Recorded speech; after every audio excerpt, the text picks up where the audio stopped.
everybody. Welcome back to Crime Weekly. I'm Stephanie Harlow. And I'm Derek Levasseur.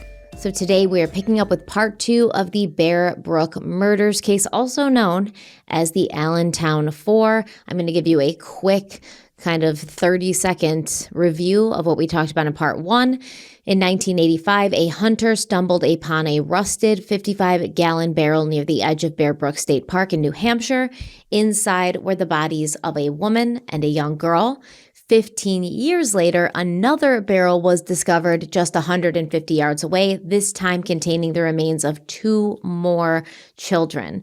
For decades, investigators worked to uncover the identities of the victims and the person responsible for their murders. But meanwhile, across the country in California, authorities are trying to solve another mystery: the true identity of a young woman named Lisa Jensen, who had been abandoned at an RV park in 1986 by the man she believed was her father. The 2 investigations were unfolding on opposite sides of the country with no knowledge of one another, but soon they would collide in a way that no one could have imagined. Yeah, that was kind of the mystery of that case, where you have these 2 separate incidences where you have the 2 barrels years apart, and you have Insoon's murder as well, and yet you have this connecting bridge that could be Lisa. And so I'm interested to see. I did not look up anything before this. I'm going to be honest with our audience here. We're changing. We're doing all this stuff. Can we be honest here? I know you hate when I do that. I don't hate when you do it, but... Well, I mean, we're putting in the effort for you guys. It's not like I hate when you're honest, but... No. So we're bulk recording. I'm leaving for the Traders Reunion. I can actually say that part. So we had to do some bulk recording. And so we're diving right into part 2 after finishing part 1. And I'm kind of glad we are. I'm standing for this one because my butt was starting to hurt sitting all that time. But now I'm standing. I'm ready to go. I got my notes. And I'm glad I don't have to wait a whole week to find out if this is the connecting factor here or if it's a red herring. Because you do that sometimes, Stephanie. I know. So I'm interested to see how it goes.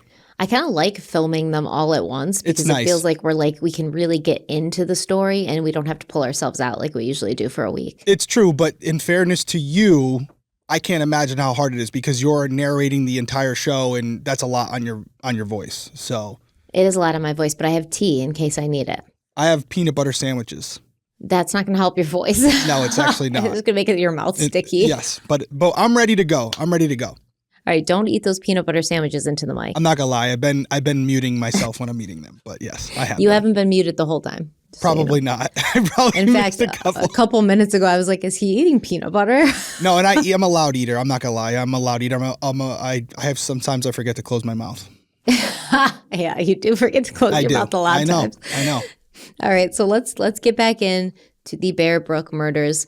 As authorities worked with Lisa Jensen, who, remember, at this time she's in her 20s, they're trying to determine her true identity. They estimated, based on her dental development at the time that she was abandoned in 1986, that she'd been likely born around 1981.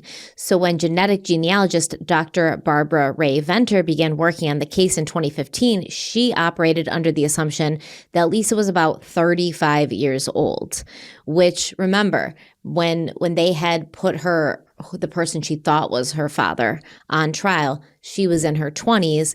And they're also sort of estimating that we actually don't know when you were born, right? Because we don't know if this guy was your father. You don't have a birth certificate. If you've been celebrating a birthday, it's definitely not the one that you should have been celebrating. We don't know anything about you. And that's got to be trippy for a person. Well, to narrow down Lisa's region of origin, Ray Venter had her submit a DNA test through 23andMe, which revealed her genetic background was linked to the U.S. and Canada. From there, Ray Venter uploaded Lisa's DNA profile to 2 additional genealogy databases, Family Tree DNA and GEDmatch, hoping to find more connections. Meanwhile, Detective Peter Headley of the San Bernardino County Sheriff's Office reached out to Lisa's distant cousin matches from Ancestry.com. Remember, they found 2 cousins 5 times removed. And he asked if they would be willing to submit their DNA for further comparison. One agreed. Ray Venter then requested that the cousin upload their DNA profile to Family Tree DNA and GEDmatch as well, which would allow for more extensive cross-referencing. From there, she began constructing family trees, carefully mapping out possible parent or grandparent matches in the hope of finding Lisa's biological family. As more cousin matches appeared and more of them agreed to provide their DNA, Lisa's family tree slowly started coming into focus. Ray Venter later said, quote, Lisa's cousins became very, very involved. We ended up with over 200 of Lisa's genetic cousins in this project. Wow. End quote, right? After thousands of hours of meticulous research, she was finally able to pinpoint a man in New Hampshire named Armand Bowden, who she believed to be Lisa's grandfather. So when authorities spoke to Armand, they learned that his 23-year-old daughter, Denise Bowden, had vanished in late 1981, along with her 6-month-old daughter, Dawn. Armand explained that on November 26, 1981, Denise had visited him in Goffstown, New Hampshire, and at the time, she and Dawn were living in Manchester with her boyfriend, a man that Armand knew as Robert Bob Evans. Isn't Bob Evans the guy with the sausage? I have no clue who the guy with the sausage is. Bob Evans, like that microwavable like sausage patties, the breakfast sausage. That's Jimmy Dean. Is that Jimmy Dean? What the fuck? Where did you get what? Bob Evans, the sausage guy? And I'm like, what are you talking about? Bob Evans is somebody, man. Yeah, Bob Evans sausage, breakfast near me delivery. I knew. That's not a. I knew that's there not was a Bob that Evans must be sausage. a local thing. You think? I've never heard of Bob Evans, the sausage guy. Okay, everybody weigh in the comment section. Yeah. Do you know who Bob Evans is? Yeah, this is the important question of the episode. No, can I take a sidebar here real quick before I lose it? Yes. I just want to put it out there because I know you mentioned in last episode as far as people being a little apprehensive about loading up to 23andMe or GEDmatch. I've had the opportunity to work with GEDmatch. You got to meet GEDmatch down in CrimeCon. Yeah. Both of my investigators, both that work for me now, work with GEDmatch as well. Great organization. And I will say, yes, you have to worry about your privacy. You have to worry about those things. I get it. But understand that if you do decide to upload to one of these platforms like a GEDmatch, they do a great job of protecting your privacy. But more importantly, cases like this can be solved because of your upload. It starts with a simple, hey, 2 cousins in New Hampshire happen to link to Lisa. And then that gets the ball rolling. But if nobody's uploading, this can't happen. So I just, my little, unpaid sponsorship here, I think it's a great thing to upload to these platforms and you could help solve a case and help reunite a family. So consider it. Or even help somebody like Lisa, even if there was no murder involved here. This woman has gone her whole life thinking that she was this person and that she had this life that wasn't actually accurate. So you could help somebody figure out their identity, who they are, where they come from, help them find family if they think they're alone in the world. That's great too. That's great. And Stephanie, think about what you just said. Armand Bowden didn't know what happened to his daughter and his granddaughter. Now they're connecting those dots as well. All because of the stupid little upload to GEDmatch or Family Tree where it just happens to connect one little dot, which connects to another one and then another one and another one. And here you are potentially solving a case that's 10, 20, 30 years old at this point. So it can make a difference just by taking 10, 15 minutes to upload your profile. They actually do, GEDmatch does profile uploading at CrimeCon for this reason. Yeah, and if you already have a 23andMe profile or like an Ancestry, DNA, or there's another one that you can give your saliva to and they figure that out, you can upload it right from there. You can connect it. You don't have to go and get swabbed again and all that. You can just do it that way. Strongly recommend it. Obviously, you can do whatever you want, but you could actually make a big difference. And so Armand says, listen, my daughter Denise and her 6-month-old daughter Dawn visited me at the end of November in Goffstown. And at that time, Dawn and Denise were living in Manchester with Denise's boyfriend, Bob Evans. The sausage guy. Who's a sausage guy, exactly. I'm going to go out on a limb here and say Bob Evans was not his real name. But this visit... Who do you think this guy's going to be? I wonder if it's the guy that uses a million different names. I have a feeling it's going to come back and we're going to find out that Curtis Kimball and Bob Evans are probably one and the same. But we'll see what happens. Curtis Kimball is certainly no sausage guy. He's not the sausage guy. He's not. So this visit when Denise and Dawn came to see Armand, this is the last time he ever saw them. A few weeks later, when Armand went to Denise's home to invite the family over for Christmas, he found the house empty. And a neighbor told him that Denise, Bob, and the baby had packed up and left. That was all anyone knew. Since the couple had reportedly been struggling financially, Armand assumed they had moved away to start fresh somewhere else and never reported them missing. He later said he had, quote, no idea what to do, where to go, or which way to turn. I mean, the end police quote. probably would have been. Yeah, I would have reported them missing, Armand. Not trying to, okay. But, probably should have just made a call. He's like, how do you report someone missing? I have no idea. Yeah. After you don't hear from them for several months, you'd think. Yeah. And keep in mind, this is New Hampshire, though, dude. This is the same state. So they show up in barrels in New Hampshire, and the police are looking, who reported maybe a mom and a kid missing? Well, nobody did. Well, there you go. That's a great point. We pointed that up in episode 1. Look up the missing persons cases and, look for a mother-daughter combo. But yeah, if you don't report it, it's not going to be there. Great point. So the police are like, well, this must have happened outside of New Hampshire then. It's a great point. So after speaking to Armand, authorities were confident that Denise's daughter, Dawn, was Lisa's true identity. Hoping to fill in more gaps, Detective Headley sent photos of the man who had been pretending to be Lisa's father to the Manchester Police Department and asked Armand to come in and take a look. As soon as Armand saw the photos, he immediately recognized the man as being Denise's boyfriend, Bob Evans. Everything was starting to come together. Authorities asked Armand to submit a DNA test, and the results confirmed what they had suspected. He was, without a doubt, the grandfather of Lisa Jensen, whose real name was Dawn Bowden. So Detective Headley picked up the phone and called Lisa, or Dawn at this point, to share the life-changing news. He knew her identity. He told her that her birth name was Dawn Bowden and that her mother was Denise Bowden. He also explained that Denise was missing. And for the first time, authorities were officially able to open a missing persons case for her. They warned that they believed she had been murdered. I mean, obviously at this point, it's been a long time.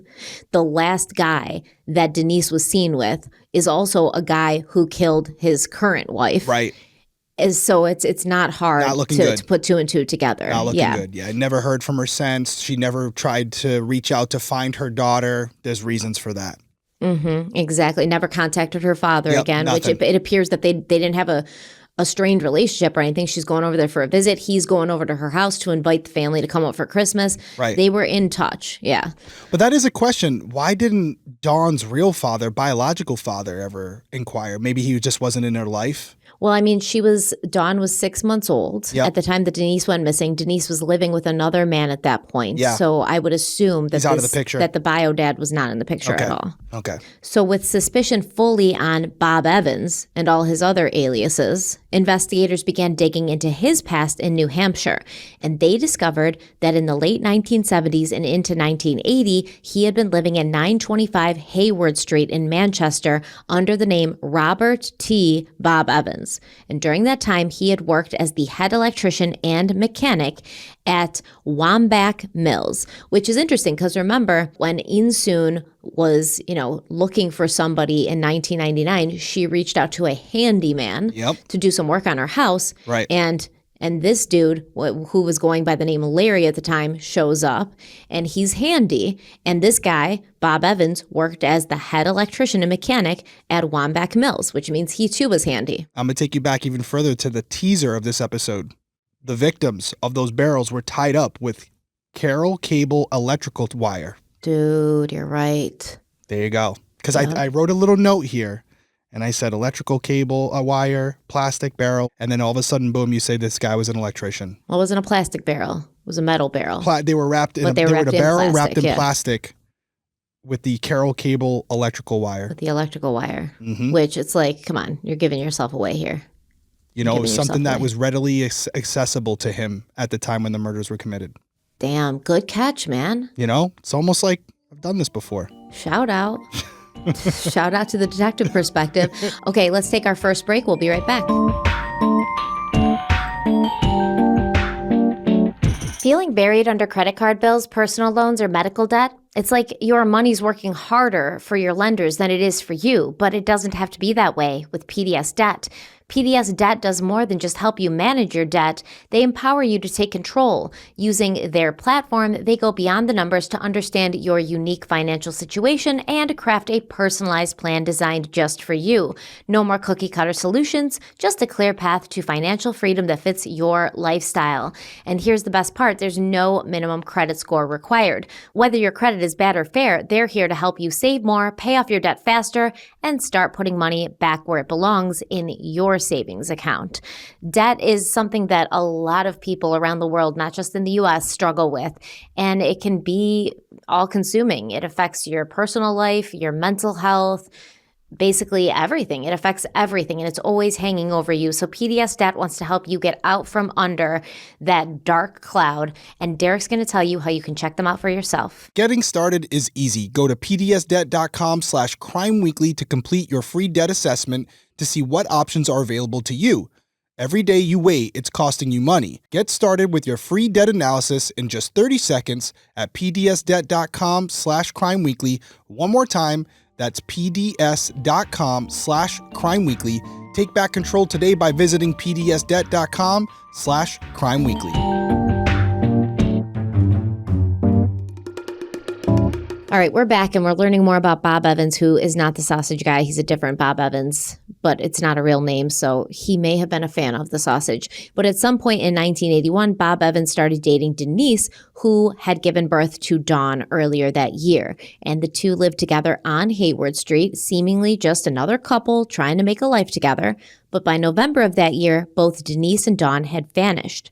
While authorities had confirmed that Dawn was alive, the same could not be said for Denise. Investigators strongly suspected that Bob had murdered her just as he had murdered Insoon in 2002.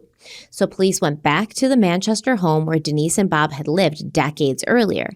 They scoured the basement, searching for any sign of Denise, but they found nothing. And obviously they're looking in the basement because that's where they found Insoon, remember, under that pile of, kitty litter. Of cat litter, yeah. So they expanded their search, looking into every connection Bob had in New Hampshire, and that's when they uncovered something that changed everything. Bob had ties to the exact area where the Bear Brook barrels had been found. One of his coworkers from the mill actually owned the private property where the barrels had been dumped. Bob had been there many times doing electrical work at the Bear Brook store, which sat on that very property. But there was something even more damning. Police learned that the barrels containing the victims were the exact same type of barrels used at the mill where Bob had worked. So he's not the smartest criminal. Nope. Not the smartest criminal. But that's why sometimes without knowing the answers, you think like this is some serial killer who's super smart and methodical. No, he was using what was at his disposal. Barrel right here, electrical wire over here, some tarp, some plastic. An area I know well because I've done work in that area. Yeah. And if you remember, we were talking about it. I'm like, well, listen, if this was some transient who was passing through and it wasn't someone who had a familiarity to that area, how are they going to transport these barrels? They would have to basically be driving around in a pickup truck with barrels full of bodies. Yeah. And although it's possible, would be highly suspicious and could lead to them being caught. So it's much more of a reasonable explanation to think, hey, it was close by, close proximity. They had a familiarity with the area, so they dumped the barrels there and just hoped that they would be long gone before anybody discovered them. And I think that's really what we're looking at with Bob or Larry or whatever the hell his name is, Curtis. Yep. It seems he does this where he's not planning to stick around. Nope. He's not. He's like, I don't care if you put two and two together because I'm going to be by the time you figure this out, I'm going to be in a different place with a different name and you're not going to catch me. Yep, absolutely. And, we are talking the 1980s.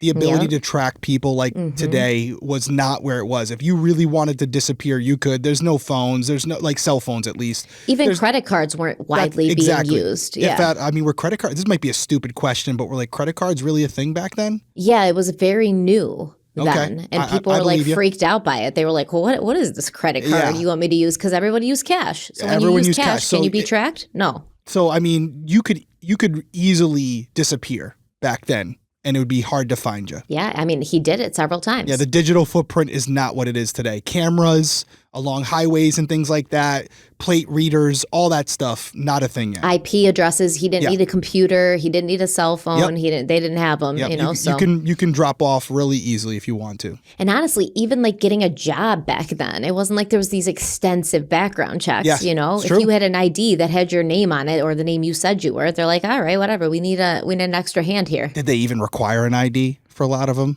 A lot of them probably not. You do electrical work. All right, buddy, you're hired. Handshake. Go do your thing. Yeah, exactly. And we're going to pay you under the table. Yep, pay you under the table. Here's some cash. Call it a day.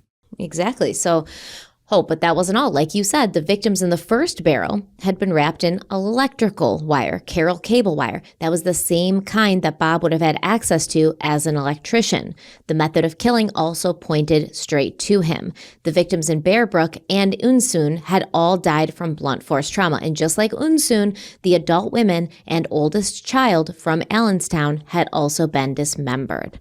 So the more investigators learned, the clearer it became. Bob Evans was a very dangerous man. The police considered the possibility that the adult victim found in the first barrel was Denise. They also thought it was possible some of the children were hers as well.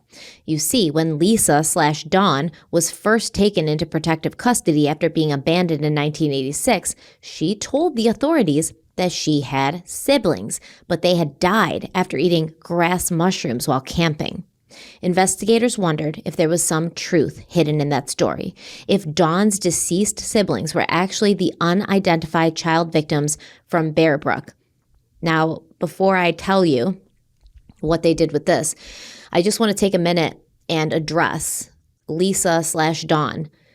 The kind of trauma and horrible pain and horrible experiences that she probably went through in the first few years of her life, right? Because God, yeah.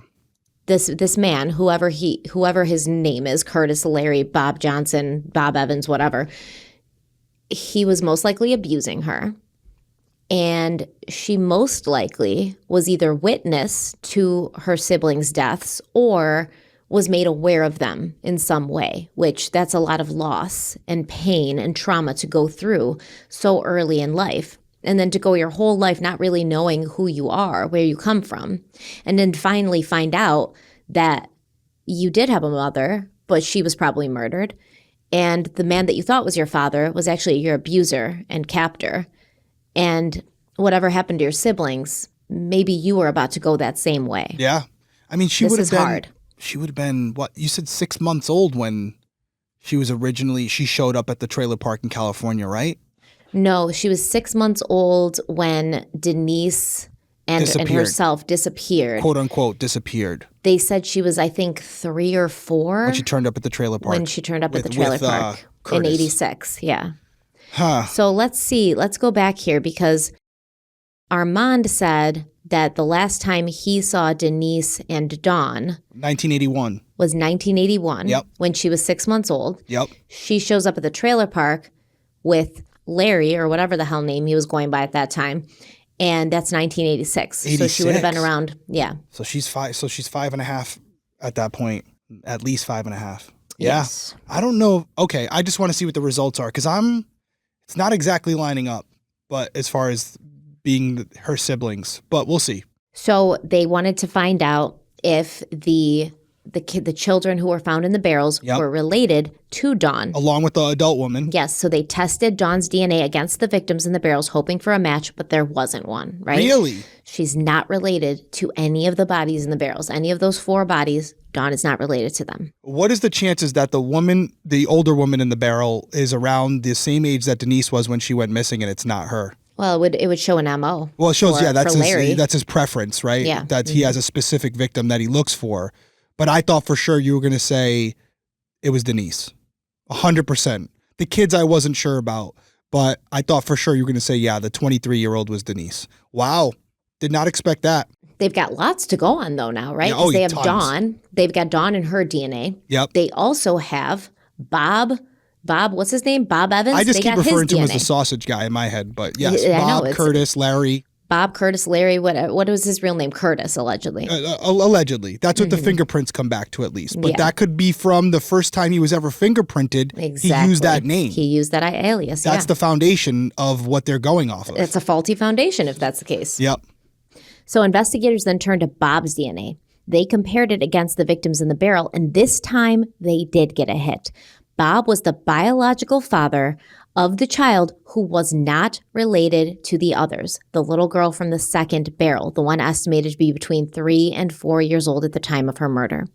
Now, this discovery officially tied Bob Evans to the Bear Brook case, and at this point, authorities believed Bob was responsible for all 4 murders, but there were still so many unanswered questions. Who were the victims? 3 of them weren't biologically related to him. How had they come into contact with him? And as for the child who was his daughter, where was her mother? Had Bob killed her too? Why did he kill his own child? Right? So many unanswered questions. Beyond that, there was another major problem. No one knew who Bob really was. It was obvious that he had been using multiple aliases, but his true identity remained a mystery. Investigators were desperate to uncover it because they believed there were more victims out there. 100%. Obviously, yes. So many unanswered questions, but I think we can really safely settle on the fact that there's others that he's done this to. And I am going to go out on a limb here and say, it's not even a limb, Curtis Kimball's not his real name. That's my money pick, that he started the first time he was arrested, right? Because the only way they got those fingerprints was at some point he was arrested, right? And as you just said, there's not as much of a process. There's not a fingerprint upload database where it's going into AFIS and they're checking it out. So the first time he's arrested, whenever that was, he gives this name. So that's why it comes back to Curtis Kimball. But does that mean most of his life he was Curtis Kimball? No. So I have a feeling he's got a different name, his real name, and if they can figure that name out, that's where they link it to all the mom, all these other people. It's all going to unfold at that point. Well, investigators knew if they could determine his real name, they might be able to track down other crimes he had committed. So to build his timeline, investigators began tracing all the names he had used over the years. They discovered that in 1980, before he had started dating Denise, Bob had repeatedly listed a woman named Elizabeth Evans as his wife on official documents. The first instance appeared on January 9th, when a certified letter addressed to Bob was signed for by a woman using that name. The following month, in February, Bob was arrested in Manchester for issuing a bad check back in December of 1979. Again, he listed his wife's name as Elizabeth Evans. He was arrested again in May for the theft of services, stealing electricity, and once more, he said his wife's name was Elizabeth. Then in October, he was arrested yet again for diverting electric current, but this time, he didn't list a spouse. Now, police searched for Elizabeth Evans, hoping to track her down, but they couldn't find any record of her. They started to wonder if it had been another alias, perhaps a name that a woman involved with Bob had been using. But if that was the case, then where was she now? Had she been another one of his victims? Or honestly, I was thinking, is Elizabeth Evans just another alias he uses? As to have some legitimacy or credibility, I have this wife, I have this person here. Who knows? Possibly. Absolutely. This guy's a pathological liar. We've already established that, right? And really good with electricity, apparently. Good with electricity and a pathological liar. It's possible that maybe this was a person, without me knowing any of the story where it's going to go, that was also involved in some criminal activities and she was going by an alias as well. Sometimes these people find each other and maybe something happened and he decided he didn't want her around anymore. She knew too much. So I don't know where it's going to go, but it could just be a completely made up person as well.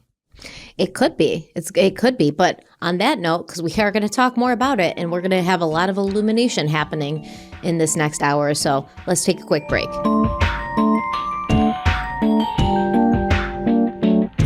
I have worn glasses for so long, and it's been a constant, lifelong struggle to do so for so many reasons, but mainly just the time that it takes. But Warby Parker has changed all that.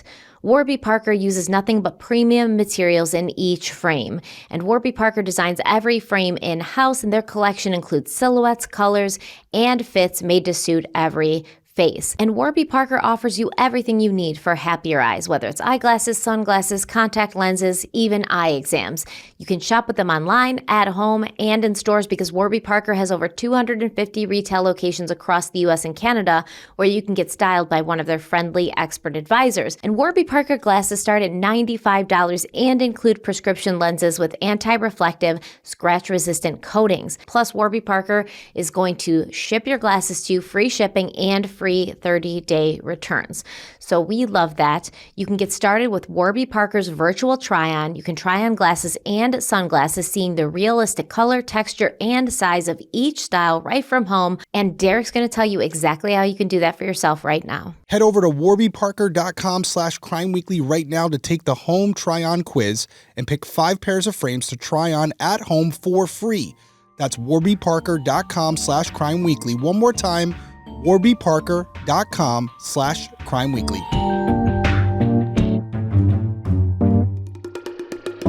All right, we're back from break. And the one other thing I was thinking about while we were taking that break was I don't think that he would have gotten officially married. That would have been too much of a paper trail. So the idea that this woman's last name was actually Evans, that throws me off. So that's just one thing I was thinking about. I don't know where that's going to lead, but... Yeah, so if there was a woman who was going by the name Elizabeth Evans, she would sort of have to be in on. She has to be in on it. I don't think there was an official wedding where the family and friends came out. I mean, he did get married to Ensoon, remember? Yeah. In a backyard wedding, so who even knows if it was official? That's what I'm saying. Everything's like so unofficial. Yeah. So investigators were able to determine that after Denise went missing in November of 1981, Bob took Dawn, and who, remember, was 6 months old, and left New Hampshire, heading west. Investigators determined that from March of 1984 to May of 1985, they were living in Los Alamitos, California. By that time, Bob had adopted yet another alias, Curtis Mayo Kimball. That's who we know him as when he married his, I guess, second wife. Yeah, that we know of. We know of. He was working as an electrician, and he told everyone that Dawn was his biological daughter, though he referred to her as Lisa. In May of 1985, Bob was pulled over in Cypress, California for driving under the influence. When the police officers searched his car, they found 4-year-old Lisa inside, and he was arrested and charged with DUI, child endangerment, and hit and run involving property damage. But before he could be held accountable, he... surprise, surprise, failed to appear in court, and a warrant was issued for his arrest. He evaded capture and disappeared again. Later that year, in November of 1985, the first barrel was discovered in Bear Brook State Park. At that time, no one had any idea that the man who had just slipped through the cracks in California was the same man responsible for the horrors that had been hidden in the woods of New Hampshire. In January of 1986, Bob, now using the name Gordon Jensen, arrived at the Holiday Host RV Park in Scotts Valley, California, with little Lisa in tow. He once again told people she was his daughter, that she was around 4.5 years old, and that her mother had passed away. Settling into the park, he took a job as a handyman, doing odd jobs to support himself and Lisa. This was where Richard and Catherine Decker first met Lisa. Over time, they grew increasingly concerned about her well-being and tried to arrange for their daughter to adopt her. But before the adoption could be finalized, Bob disappeared. The adoption never went through. Lisa was placed in protective custody. Bob, meanwhile, was being investigated for child abandonment. When authorities looked into him, they discovered that Gordon Jensen wasn't a real identity. His fingerprints matched those of Curtis Kimball, a man with an outstanding warrant for failing to appear in court on the DUI and child endangerment charges. So it was clear to investigators that Bob had abandoned Lisa, so they issued 3 felony arrest warrants for him, but it would take years before he was finally caught. By 1988, Bob resurfaced under another name, this time living as Gerald Mockerman in San Luis Obispo, California. In November of that year, police pulled him over while he was driving a stolen vehicle from Preston, Idaho, and he identified himself as Gerald Mockerman. But before the authorities could tie him to his previous identities, he vanished again. Then in March of 1989, after years on the run, he was finally arrested on outstanding warrants for abandoning Lisa. He was sentenced to 3 years in prison. But in October of 1990, he was granted parole. And the very next day, he absconded. A parole violation warrant was issued, but he wasn't picked up, and once again, he disappeared into thin air. For the next 12 years, he remained a fugitive. By December of 1999, he had reinvented himself again, now living in Richmond, California as Larry Vanner. That was when he met Unsoon Jun. Meanwhile, all the way across the country, the second barrel was discovered in Bear Brook State Park in May of 2000. Though at the time, authorities had no idea that the man they were looking for was living in California under yet another assumed name. In 2002, Larry killed Unsoon and was arrested for the last time, and that was when Detective Roxanne Grunheide began unraveling his past. I do wonder, why did Larry / Curtis / whatever, he's got a million, Bob Evans. He has a million names. He has a million names at this point. Why did he murder Unsoon and then stay there when she was in the basement and he knew that people are going to come looking for her? And when her friends and family were like, hey, we need to hear from her or we're calling the authorities, why did he not leave again? Why did he stay? It's a great question. I think it was a short-term thing. I think he knew he was exiting. He just needed to buy a little bit of time, which would explain the cat litter. He knew that for the short term, the cat litter would hide the scent, would absorb any moisture that could also cause odor. So this was a temporary fix. Clearly, like you said, this was a big pile of cat litter. Anybody who came over, who went to the basement would have discovered her body and it's game over. So this wasn't a long-term play. He didn't try to bury her body somewhere or throw her in the ocean. He basically just said, hey, I'm going to leave her here. I don't care if they find her. I just want to make sure it's long after I'm gone. And by the way, they can come looking for Bob because he doesn't exist. So they don't, it's an MO. He was Larry then. Larry, whatever his name is, Larry, Mo, Curly, go with whatever you want. But he's going to have a different name. He's going to have a different identity. He's going to be in a different part of the country. But now we're starting to see a pattern of behavior. Doesn't put a lot of thought into the actual disposal of the bodies. It's a short-term play. He knows that by the time they discover the bodies, he's going to be long gone with a completely new backstory, a new identity, and just continuing on in life in different parts of the country. This is a really dangerous individual. Yes, but he didn't leave. That's why I just don't understand. Well, how long did he stay after he killed her? That's the question. I mean, it was probably a couple weeks, but that's a long time when people are like pestering you, like, where is she? Where is she? We're going to call the police if I don't hear from her. You'd think that this guy, I mean, maybe at this point he's older. He's like, man, I'm tired of running, like. And he also might be trying to figure out his next play. Yeah, where am I going to go? I don't have money. Like, what am I going to do kind of thing. He probably figured I can buy some time for a week or two. I'll keep stringing him along. And I'll be out of here before it gets too hot. And then when it started to get really aggressive, that's when he was like, I gotta go, which is why he left when he did, and which is why he left the place the way it was. Well, during the investigation into trying to figure out who Bob Evans really was, police uncovered several key details about his habits and lifestyle. He was an alcoholic who lived a transient lifestyle, frequently moving between campgrounds, trailer parks, and motels. He was known to drive multiple vehicles, including a red Dodge pickup truck with a light-colored camper, model year between 1965 and 1968, a white Ford van, 1978 model, and a two-toned VW van with a light-colored top and a blue or green bottom. Now, authorities also learned additional information about Bob, details they believed could be true but weren't fully verified. He told people that his birth name was Ulos Jensen and that he had been born in Evanston, Wyoming, claiming Norwegian and Danish ancestry. He also said he was the youngest son in his family and that he had run away from home as a teenager. There were indications that he might have attended the following schools in Phoenix, Arizona: Lowell Elementary, North High School, and DeVry Institute of Technology, where he claimed to have studied electronic engineering and design. Authorities also believed he may have served in the military, possibly in the Navy, and he may have spoken a foreign language.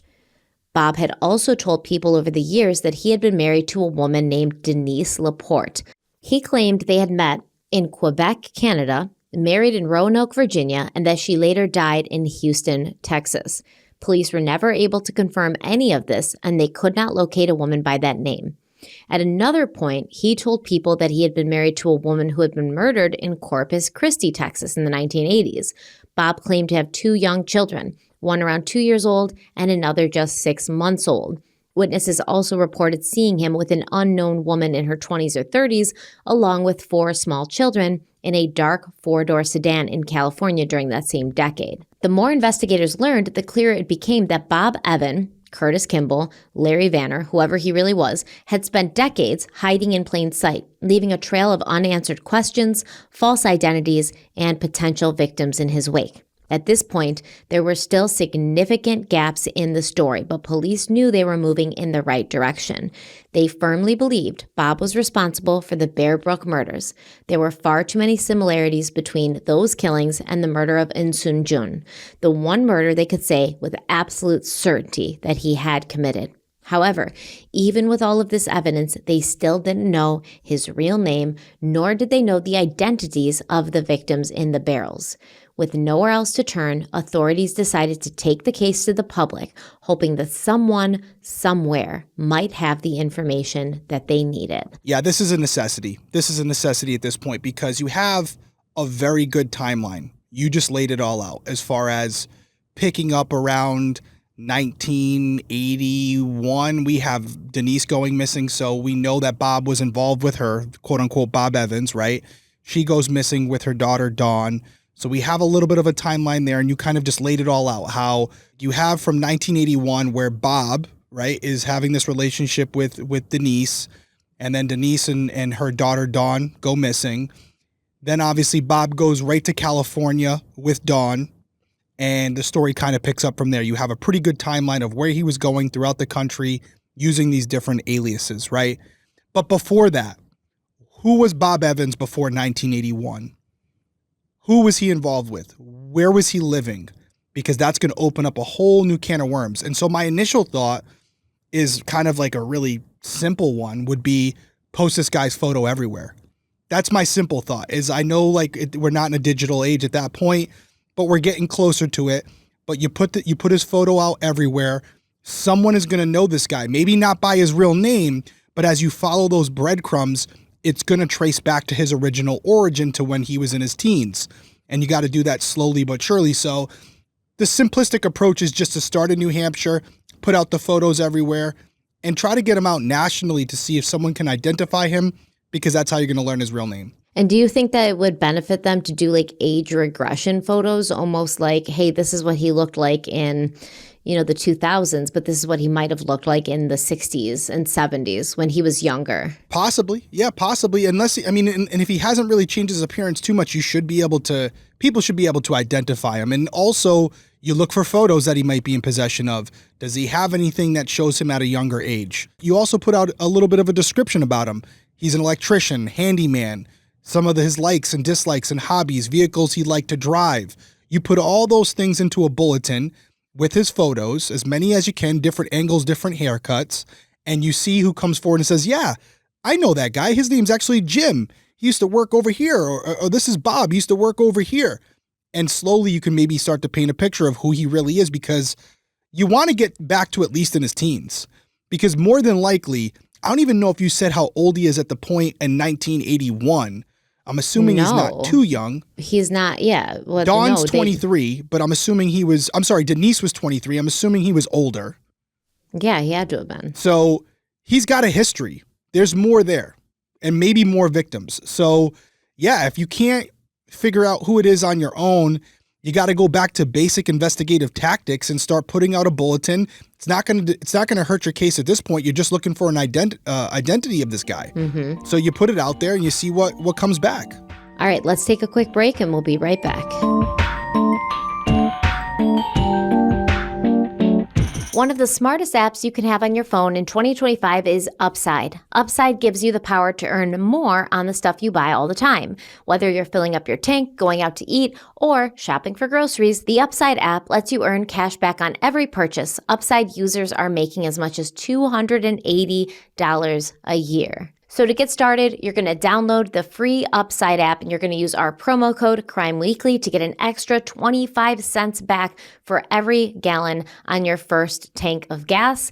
The Upside app is free and you can get cash back on daily essentials like gas, groceries, and dining. Gas is what I use the Upside app for almost every single week. I fill up my tank once a week. I always use the Upside app. So once you have the app downloaded, you just claim an offer for whatever you're buying on Upside. Then pay as usual with a credit or debit card, follow the steps in the app, and get paid. There are over 100,000 gas stations, grocery stores, and restaurants on the Upside app, ensuring the cash back is always just around the corner. And you can earn an average of 8% back on restaurants and grocery purchases.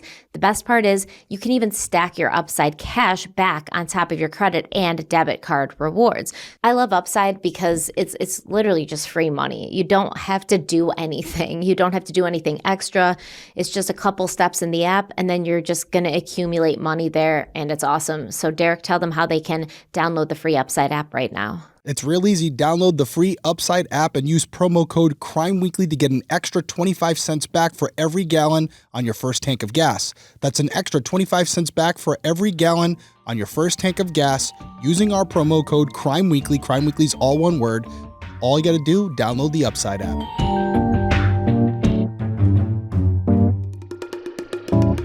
So the authorities now, they're like, we got to figure out who this guy is. Let's take it to the streets. And in January of 2017, the New Hampshire Department of Justice held a press conference to announce that they had officially identified a suspect in the Bear Brook case. They explained that while they still didn't know his true identity, they had compiled an extensive list of aliases he had used over the years, including Robert Bob Evans, Curtis Kimball, Gordon Jensen, Gerald Jerry Mockerman, and Lawrence Larry Vanner. They mentioned that he may have been married to a woman named Elizabeth Evans. They released a timeline of his movements along with a series of mugshots they had managed to track down. And authorities stated that they believed Bob was a serial killer responsible for multiple murders, including the Bear Brook victims, missing woman Denise Bowden, and the unidentified mother of the child from the second barrel. They also expressed concern that there could be more victims out there, people whose disappearances had gone unnoticed or unsolved due to the gaps in Bob's timeline. They asked anyone with information to please come forward. Now, Dawn, who was still publicly going by Lisa, released a statement following the press conference. She said, quote, "I am so thankful to be reunited with my grandfather and cousins after all these years. I want to send out a heartfelt thank you to all the organizations and tireless individuals who made this possible.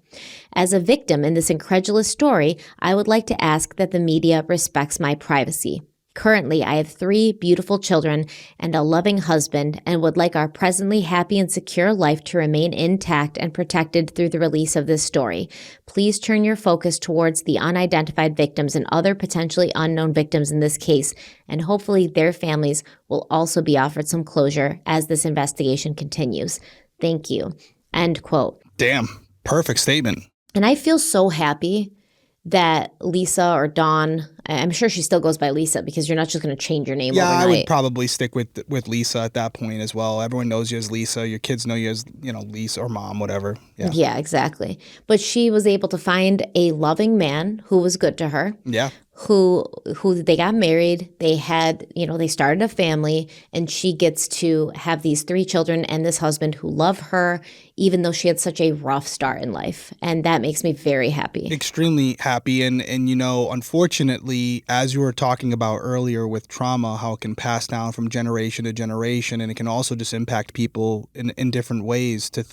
A lot of times this history of trauma can be cyclical in nature where it just keeps going around and around. But to see that she's remained out of that cycle and, like you said, was able to take this horrific situation and still have her own family that she loves very much, and the fact that she's focused on protecting them, even though she's the victim here, it says a lot about her. So happy for her.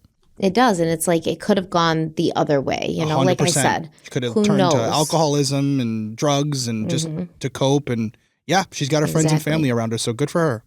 And obviously she ended up, at least after she was in the system, she ended up being adopted by a family that clearly loved her, took care of her, and gave her the best kind of, maybe not the best start because they couldn't control that, but helped her to connect to something and to have some sort of basis of what a loving family looks like so she could go on to have her own. And that makes me feel very good. Absolutely. Well, following this press conference, dozens of tips flooded in with people hoping to help identify the Bear Brook victims. While none of these tips directly led to identifying the victims, they did bring renewed attention to 2 other long-forgotten missing person cases in Manchester, New Hampshire. One of these cases involved 25-year-old Denise Denault, who was last seen leaving a social club in Manchester at around 1:30 a.m. on June 8, 1980. According to witnesses, she told people she was going to a party, but after that she was never seen or heard from again. At the time of her disappearance, Denise was divorced with 2 young sons. She lived with a roommate in the 300 block of Hayward Street in Manchester. And where have we heard Hayward Street before? Yeah. Well, this was the same street where Denise Bowden had lived with Bob Evans. Yep. Denise was reported missing the day after she vanished. And I don't mean Denise Bowden. I mean the other Denise Denault. She was reported missing the day after she vanished. Her loved ones knew something terrible had happened to her. Her friends said, quote, she loved her sons more than anything. She would not have left them on purpose, end quote. For decades, nothing happened in Denise Denault's case. There were no leads, no suspects, and little media attention. That changed in 2017 when the New Hampshire authorities held that press conference about having a suspect in the Bear Brook murders. Afterwards, someone came forward and reported Denise missing again. This time, the police officially reopened her case and entered her into the National Crime Information Center database. Yep. We talk about that all the time, NCIC. NCIC, yep. At first, investigators considered the possibility that Denise Denault's disappearance was connected to Denise Bowden's. They said, quote, obviously, we're taking a look at it. Denise went missing in June of 1980. Bob Evans left with the other Denise in November of 1981, so it's possible he was around during that time frame as well, end quote. However, after further investigation, they ruled out any connection between the 2 cases. They said, quote, there's no evidentiary connection between the 2. The only reason there's been talk about a connection is because the interest in the original case resulted in renewed investigation into the Denise Denault case, end quote. I don't know if I could just immediately say, like, hey, there's no connection. She lived on the same street. Lived on the same street, but also, and maybe I'm missing something here. But we still have not identified the original victim from the barrel, who is, if you remember, originally they said 23 to 33, but then they came back after further testing and said mid-20s. Mm-hmm. Denise is right there, 25 years old, literally mid-20s. Mm-hmm. Well, maybe they tested her DNA against. They must have. Yeah. They must have. How could they say that? I mean, they must have thought the same thing that I'm thinking. But that still wouldn't rule out that he could still be tied to her disappearance. Yeah, it could have been a quick kill. Yeah, because the other Denise was not the woman in the barrel, and she's missing. And how do we know he didn't kill her and put her somewhere else? So I completely agree with you. If you have a monster like this living in your community, he's seeing these young women, like as you had mentioned earlier, certain demographics, certain target, that there's certain victim that they're drawn to. He could have been looking at Denise for months and had this urge that he finally acted on. Could explain everything. I know. So I'm with you. But I don't know how they ruled it out, right? Right. Well, I don't know how they did. They do have more information than us, but yes, I'm in agreement with you as I'm sitting here right now. Well, Manchester police continued to investigate Denise's disappearance, Denise Denault. They eventually searched the woods behind an apartment complex on Kimball Street in Manchester, hoping to uncover evidence related to her case.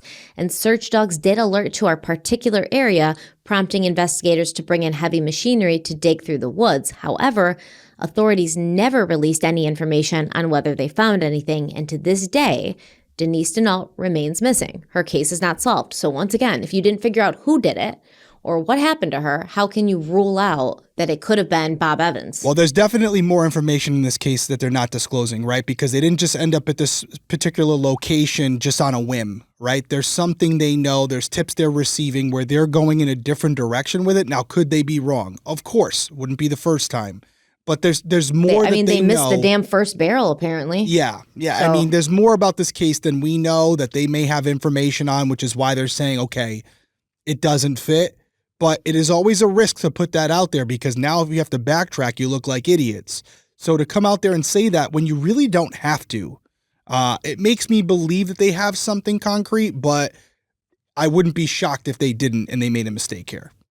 Yeah, I'm definitely not going to just write it off and say, well, they said there's no connection, so I guess there's not. No, absolutely not. Of course. The fact that you had that type of person living in that community. On the same street, it's concerning. Another tip came in about the disappearance of 17-year-old Elizabeth Lamott, a Manchester teenager who had been missing for decades.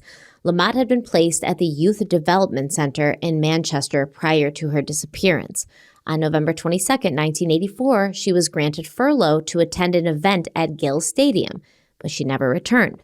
Months passed with no sign of her, and on July 27, 1985, her 18th birthday, her case was officially discharged from YDC, which is the Youth Development Center. Lamott was not reported missing to the Manchester Police Department until 2017, when her family learned that the New Hampshire authorities were searching for a woman named Elizabeth Evans.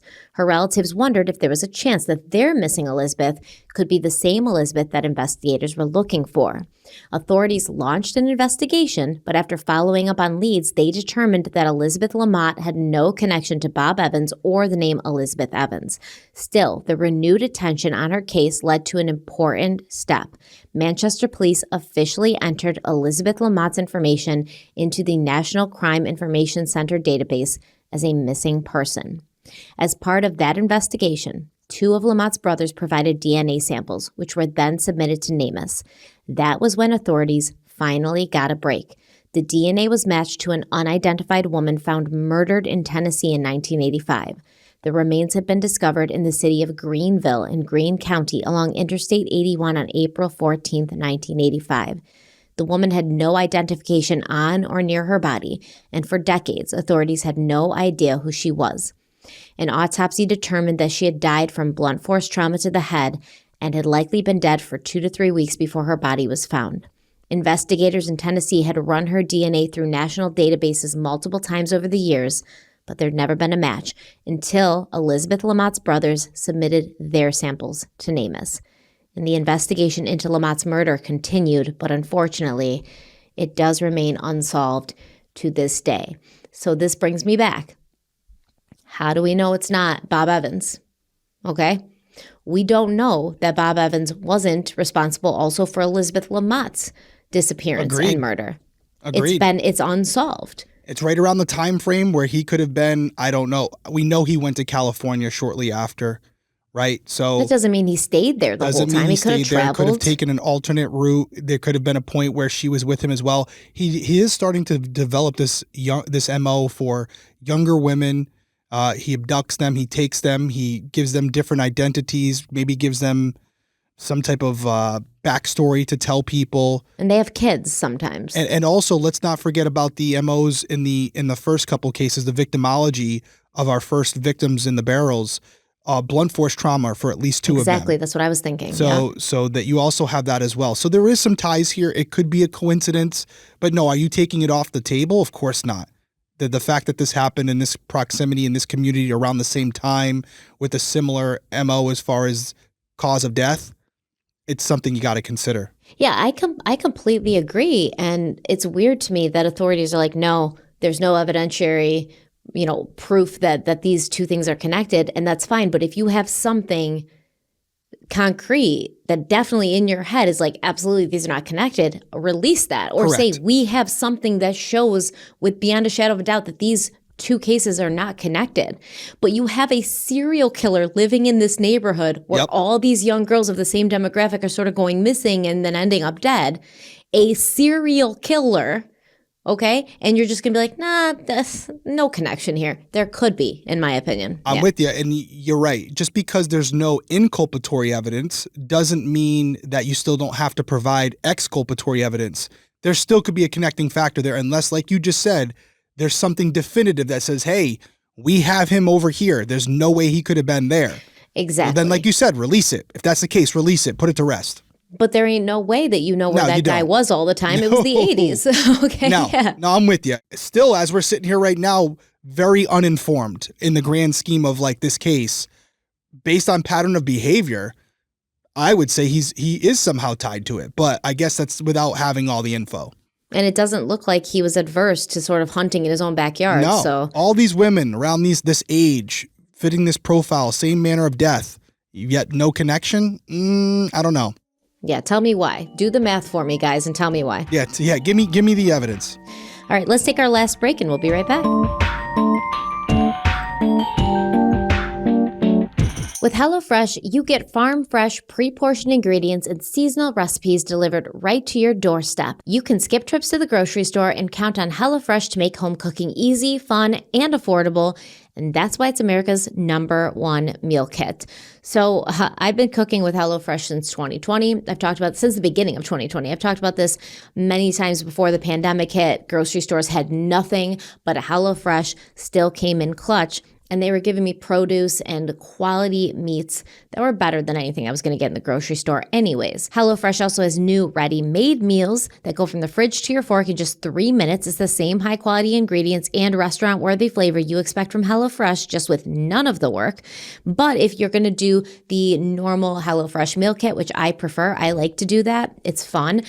They're going to give you everything you need for every single recipe. And the recipe card with the step-by-step instructions also has pictures, so it's pretty much impossible to mess up. You can save valuable time with fewer trips to the grocery store thanks to HelloFresh Market, because there's over 100 add-on items there that you can add to your weekly box, like quick breakfasts, packable snacks, beverages, and more. The HelloFresh Market, I think, does not get enough credit for everything that they have there, and it's all delicious. I suggest trying their charcuterie boards, and we highly suggest you check HelloFresh out for yourself. Derek's going to tell you how. That's right. Get up to 10 free meals and a free high-protein item for life at HelloFresh.com/HelloFreshPodcast. That's HelloFresh Podcast, all one word.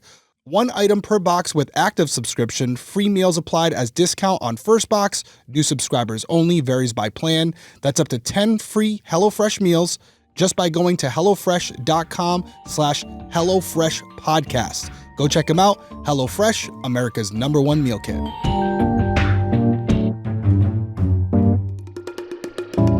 So the press conference announcing that Bob Evans was responsible for the Bear Brook murders had been groundbreaking for many reasons. Not only had it reignited public interest in the case, but it had also helped bring attention to 2 unrelated missing persons cases that for decades had been forgotten and are allegedly unrelated. Let me just say that. Maybe related, allegedly not. Allegedly unrelated, yeah. But despite the progress, authorities still didn't have the answers that they needed the most. They still didn't know who Bob Evans really was or who the women in the barrels were, the women and the girls. So in June of 2017, in yet another attempt to uncover his true identity, police released a video of a 2002 interview with Evans following his arrest for the murder of Insun Jun. Investigators hoped that by showing his mannerisms, speech patterns, and overall demeanor, someone might recognize him and come forward with information. But once again, they had no luck. With no other leads, they turned to the person who had already helped them uncover so much, genetic genealogist Dr. Barbara Ray Venter. Using the same DNA mapping techniques she had used to identify Lisa, she began building out family trees from the killer's DNA profile, meticulously piecing together his biological lineage. It was a massive undertaking, requiring thousands of hours of work. But in the end, it paid off. And Dr. Barbara Ray Venter eventually and finally found the answer that eluded investigators for so long. Bob Evans' real name was Terry Peter Rasmussen. Boom. Genetic genealogy for the win. It's amazing. I don't know why they didn't start there, to be honest. Like those. Yeah. I mean. You know what I mean? Well, if it did, we wouldn't have a story to tell now, would it? We would. We would have gotten there quicker. But then these other victims wouldn't have been identified. The genetic genealogy, man, it is the future. It is the future. Like I said, I can't say too much for legal reasons, but it's a big factor in what we're doing with Criminal Coffee and the main reason we're probably going to be able to solve this next one. Mm-hmm. Yeah, it makes me sad too, because then you start to find out, like, you know, these people have living relatives and they've been wondering what happened to them, and it like fills in all these gaps in their story. Their story didn't start when they were found dead, wherever they were found dead. They had a life before then. They had people, and it just really, it makes you sad. So now we know who Bob Evans is, okay? Yep. Who Larry is, Terry Peter Rasmussen, and that name might sound familiar to some people who are in the true crime space. It was a groundbreaking discovery, not just for the Bear Brook case, but for the forensic investigations as a whole. For the first time, genetic genealogy had been used to help law enforcement uncover the identity of a criminal suspect. So a lot of people think Golden State Killer was the first time this was used. No. This, Terry Rasmussen, was the first instance of this being used, and the success of this technique revolutionized forensic investigations, changing the future of cold case work forever. Dr. Ray Ventnor would later go on to assist police in solving even more cases using the same method, including one of the most infamous cases in American history, the identification of the Golden State Killer, Joseph DeAngelo. That piece of shit. Mm-hmm.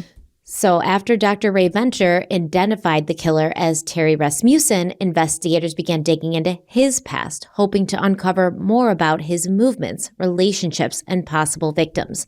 They compiled a revised timeline, which provided new insight into his life before he started adopting aliases. Terry Peter Rasmussen was born on December 23, 1943 in Colorado. By the mid-1950s, his family had relocated to Phoenix, Arizona. In 1959, he enrolled at North High School in Phoenix, but he dropped out after his sophomore year. In April of 1961, at the age of 17, he enlisted in the U.S. Navy, where he served as an electrician in a construction unit. During his time in the military, he was stationed at several bases in the western United States and spent time overseas in Okinawa. After 6 years of service, he was discharged in July of 1967. Sometime between 1967 and 1968, Rasmussen moved to Hawaii, where he got married. In 1969, he and his wife relocated to Phoenix, Arizona, and welcomed twin daughters that same year. In 1970, the Rasmussen family moved to Redwood City, California, where Terry took a job as an electrician. That year, his son was born, and then in 1972, his daughter was born. At some point during this period, he and his wife separated temporarily, but later reconciled. Around 1973, Rasmussen and his family moved back to Phoenix, but by April of that year, he found himself in trouble with the law. He was arrested by the Maricopa County Sheriff's Office as a fugitive from justice, though the underlying charge remains unclear. Authorities obtained a booking photo from this arrest, which they later released to the public. In June of 1975, Rasmussen was arrested again in Phoenix, this time for aggravated assault. It is believed that his wife and children left him shortly after this arrest. Either in December of 1975 or 1976, he arrived unexpectedly to visit them in Payson, Arizona. At that time, he was accompanied by an unidentified woman, and during the visit, he claimed he was living at the Casa del Rey apartments in Ingleside, Texas. That would be the last time Rasmussen's family ever saw him.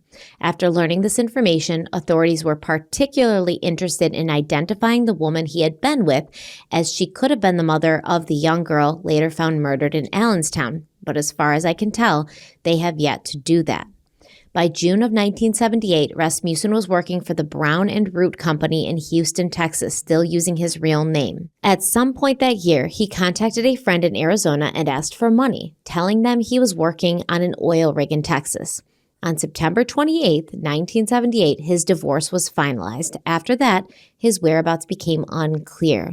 Sometime between 1978 and 1979, Rasmussen surfaced in New Hampshire, where he began working at Wambach Mills in Manchester. It was during this period that he started using the alias Bob Evans.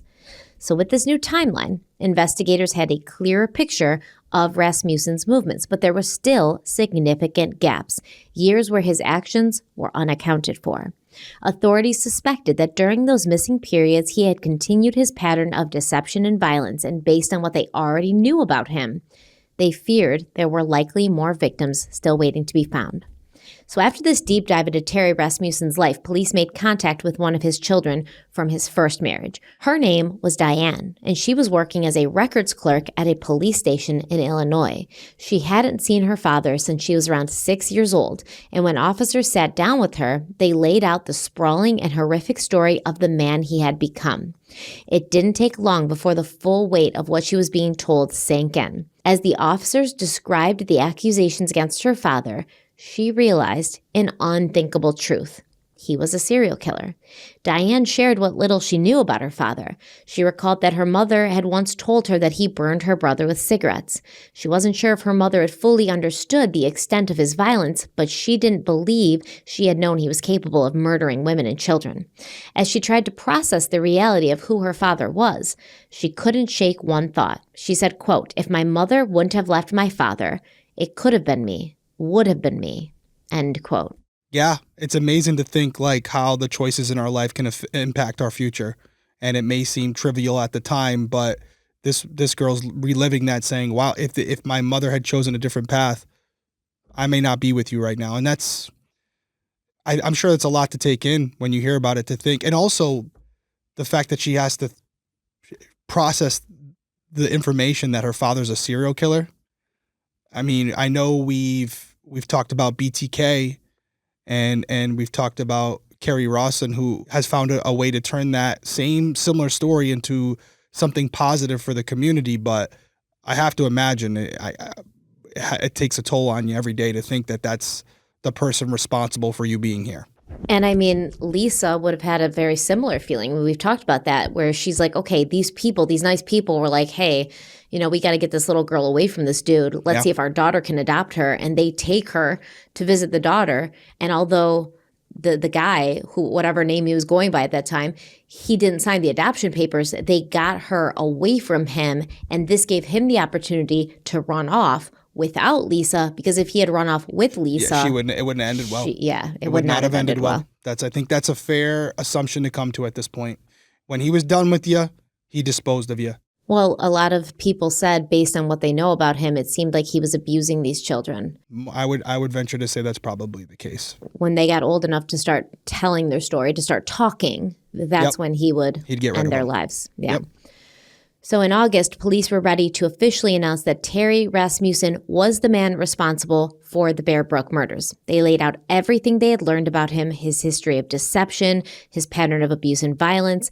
They urged the public to come forward with any information that could help them fill in the remaining gaps. And at this point, authorities had finally uncovered the true identity of the man responsible, but there was still one final critical piece of the puzzle missing. They still didn't know the names of the 4 victims he had left in barrels in Bear Brook State Park. After all the years of searching, they were determined to give them back their names. And this is, at the end of the day, ultimately the most important part of this. Agreed, yeah. Which is why we do what we do. You're not going to change what happened to them, but they deserve to at least have their names. And I have to say, I mean, on the surface, great job by the new investigators working this case to use the science and resources available to them at the time, putting their ego aside and saying, okay, we're not going to be able to solve this. Let's bring in someone who has a specific expertise who could help in this case. And in that case, it was Dr. Barbara Ray Venter, bringing her in, allowing her to do what she does. And not only did it help in this case, but as you mentioned, gone on to help solve many other cases by allowing an outside party to come in and do something that you're incapable of doing. So on the surface, great job by law enforcement so far, putting this all together. This is a very intricate case. You're talking a nationwide investigation with different identities, different players, different chess pieces involved, piecing this timeline together to finally identify this monster. And now using, reverse engineering, figuring out who he is and who he may have left in his wake. But like you said, as we go into part 3, we have to end where we started. These 4 victims in these barrels are how this whole thing came to be. We got to give them their name back as well. Absolutely. And figure out what the relationship was. And it's going to help us identify the pattern of Terry Rasmussen even more. What kind of victims did he target? Yeah. What was his MO when dealing with them? How long did he stay with them? And this is going to help us maybe in the future and help investigators figure out if there's more victims out there who Terry Rasmussen was responsible for ending their lives. So that's what we're here to do. That's what we're going to talk about. We're going to finish up with part 3 next week. Yes. But until then, let us know what you think so far about this. I mean, this is very interesting knowing that this case. Never heard of it. Yeah. Didn't look it up beforehand. I knew it was solved because I'd asked you in episode 1 if it was solved, and I just couldn't wait.